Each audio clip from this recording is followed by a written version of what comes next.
Hey everyone, and welcome back to the channel. Today, we're tackling one of the most challenging yet rewarding aspects of digital painting: realistic skin. If you've ever found yourself struggling to make your characters look less like plastic dolls and more like living, breathing beings, you're in the right place. In this video, I'm going to break down the essential principles and techniques you can learn and start applying in just about 10 minutes to dramatically improve your digital skin painting, especially if you're a beginner. We're going to demystify skin and give you a roadmap to achieving that vibrant, lifelike quality that truly makes your art pop. Painting realistic skin isn't just about picking a beige color and adding some shadows. It's about understanding light, form, and most importantly, color theory as it applies to a complex, translucent surface like human skin. Skin isn't one flat color. It's a tapestry of subtle shifts, warm and cool tones, and a fascinating interaction with light that gives it its unique glow.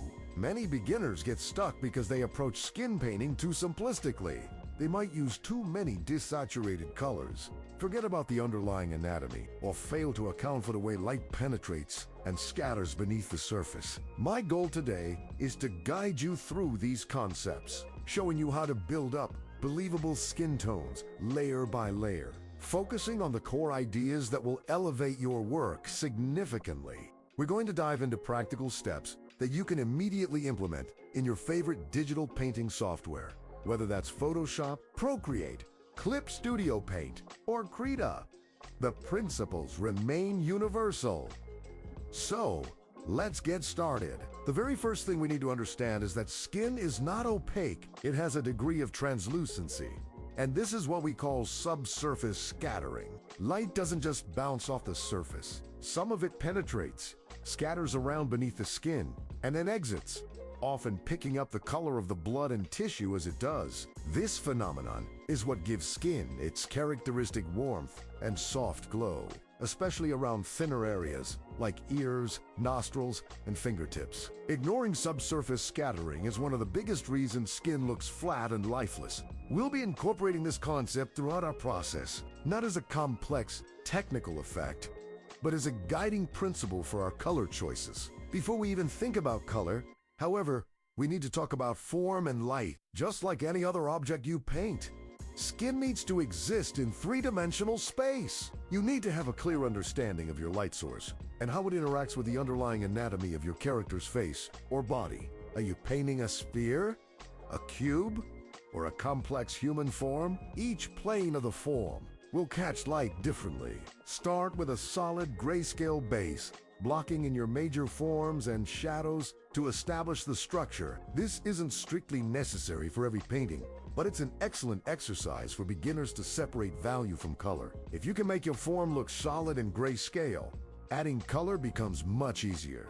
Think about where the light is hitting directly, where the form turns away from the light into shadow, and where the ambient light might be bouncing back into the shadowed areas. Once you have a good sense of light and shadow, we can begin to introduce color. Our first step in painting realistic skin is establishing a good base color. Don't just pick a random beige from the color picker. Think about the general complexion you're going for. Is it fair, olive, dark?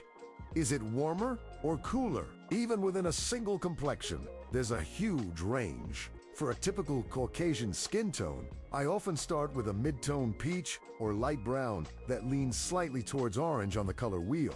This is your foundation.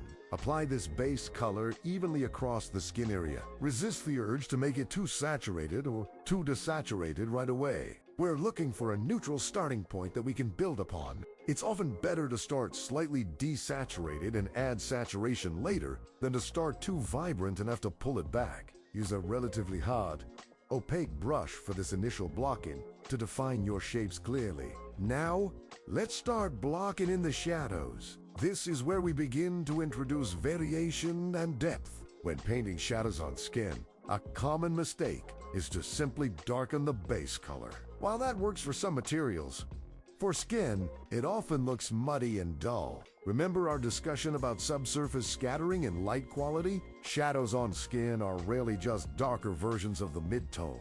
They tend to be cooler and can pick up ambient light from the environment. Think about the color of the sky or any surrounding objects. For a skid, I often introduce blues, purples, or desaturated greens into the shadows. These cooler tones provide a beautiful contrast to the inherent warmth of skin, making the lit areas appear even more vibrant. Use a slightly larger, softer brush to block in the major shadow shapes. Thinking about the planes of the face, where does the nose cast a shadow? Under the chin, along the jawline. Don't be afraid to experiment with these cooler shadow colors. They might look strange in isolation, but in context, they'll contribute significantly to the realism. Use an eyedropper to pick your base color, then shift the hues slightly towards blue or purple, and lower the saturation and value. With our base and initial shadows established, it's time to introduce the magic, midtones, and color variation. This is where skin truly comes alive. Human skin is incredibly complex and contains a multitude of subtle color shifts. Think about the areas where blood vessels are closer to the surface, like the cheeks, nose, and lips. These areas will naturally have more red and warmth. Areas where bone is closer to the surface or where veins are more prominent, like the temples or under the eyes, might show cooler, bluer, or even greenish tones. For areas that tend to be warmer, pick up your base color, shift the hue slightly towards red or orange, and increase the saturation a little. For cooler areas, shift towards blue or green. This is also where we actively think about subsurface scattering, in areas where light hits the skin but also penetrates and scatters, like the edges of a nose or ear, or where light skims across the cheekbones. You'll see a subtle glow of warmer, more saturated color. This isn't a highlight, it's the light that's passed through the skin. To achieve this, use a soft brush and gently layer slightly more saturated, warmer colors. Think reds, oranges, and even magenta on top of your existing midtones in these specific areas. Blend them subtly. This will instantly add a sense of life and translucency. Don't overdo it though. Subtlety is key here. Another crucial aspect of color variation comes from ambient light and reflected light. If your character is in a forest, you might see subtle greens reflected in the shadows. If they're wearing a bright red shirt, you might see a touch of red reflected on their chin. Always consider the environment. These subtle color interactions are what make a painting feel cohesive and grounded in its setting. Use a very low opacity brush and sample colors from your environment to gently hint at these reflections on the skin. This step is about observation. Look at references. Real skin isn't uniform. Next up, highlights and these are the areas where light directly bounces off the surface of the skin. Highlights should be the brightest points on your skin.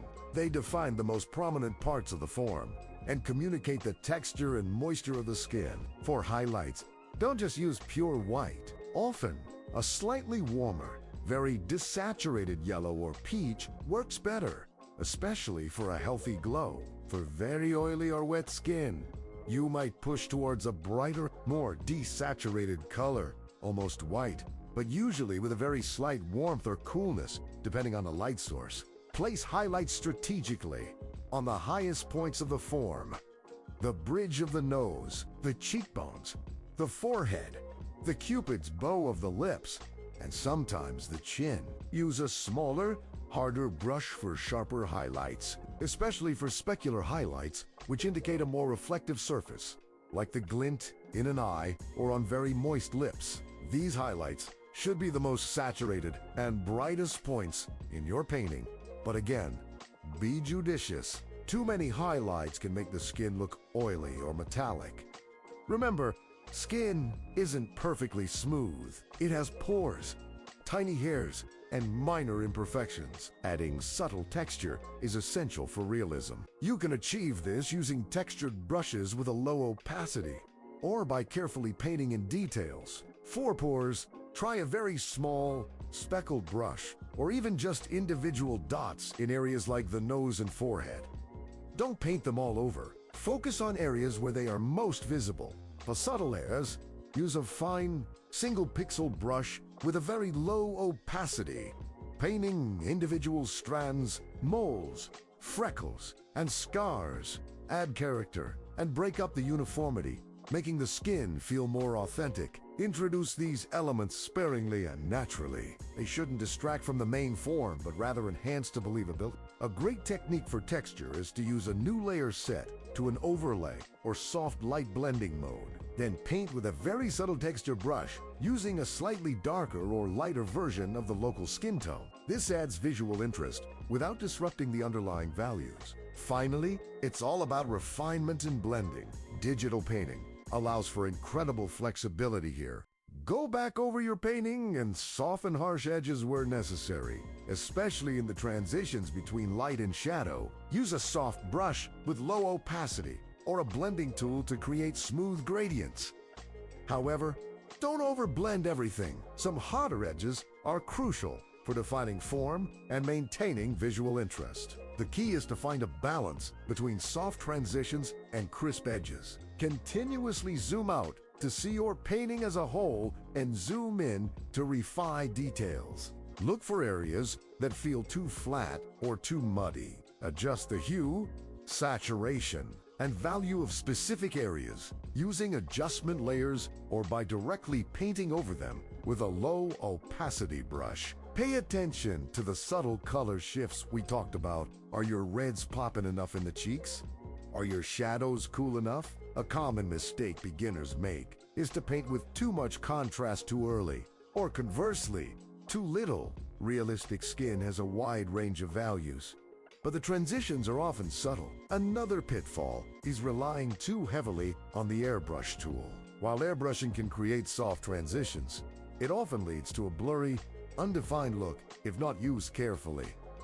Combine it with harder brushes for definition. Also, avoid using pure black or pure white for shadows and highlights. As we discussed, skin colors are complex and nuanced. Pure black can make shadows look dead, and pure white can make highlights look blown out and unnatural.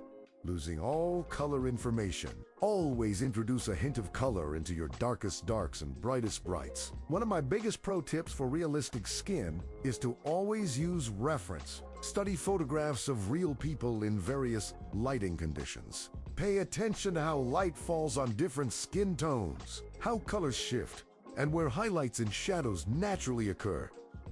Don't just copy. Analyze. Ask yourself asterisk. Why asterisk? The skin looks the way it does in the reference. What colors do you see in the shadows? How does the light wrap around the form? The more you observe and analyze, the better your understanding will become, and the more intuitive your painting will be. Practice observing the subtle shifts in hue, saturation, and value.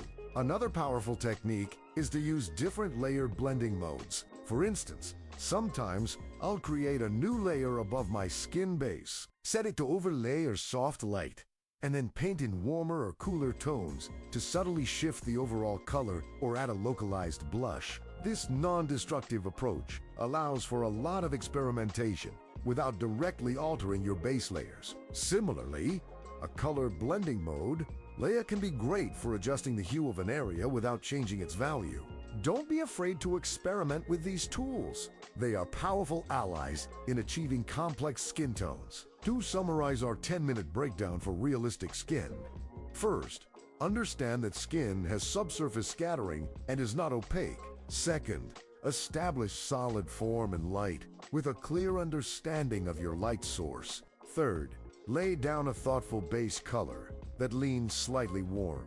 Fourth, introduce cooler, desaturated blues, purples, or greens into your shadows, avoiding simply darkening the base color. Fifth, layer in subtle mid-tone color variations, paying attention to areas of warmth reds, oranges and coolness blues, greens based on anatomy and blood flow, actively thinking about where light penetrates the skin. Sixth, strategically place highlights and speculars using slightly warm, desaturated bright colors. Seventh, add subtle texture and details like pores and freckles for below. And finally, refine and blend, finding the balance between soft transitions and crisp edges, always referencing real-world examples. Remember, painting realistic skin is a journey, not a destination. Each time you paint, you'll learn something new. Be patient with yourself embrace the process, and most importantly, have fun experimenting with color and light.